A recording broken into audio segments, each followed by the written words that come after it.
வாரத்தில் 7 நாட்களில் சனிக்கிழமைக்கு மட்டும்தான் சனிப்பெருக்கு என்று கூறுவார்கள்.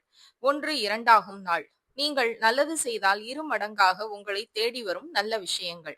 அதேபோல் அரச மரத்தை சுற்றுவதால் ஒவ்வொரு நாளுக்கும் ஒவ்வொரு பலன் இருந்தாலும், நீங்கள் வேண்டுவது இரட்டிப்பான பலனை தரும் நாள்தான் சனிக்கிழமை.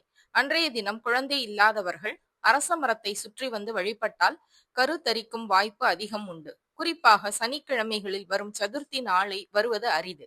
அன்றைய தினம் விநாயகருக்குரிய ஸ்லோகத்தை சொல்லி 7, 12, 24, 48 மற்றும் 108 முறை அரச மரத்தை வலம் வந்தால் இரட்டிப்பு பலனை தரும். நீண்ட நாள் நோய் விலகும். தொழில் வியாபார வளர்ச்சி அடையும். செல்வம் பெருகும். தேவையற்ற பயம் தீரும். பணி உயர்வு கிடைக்கும்.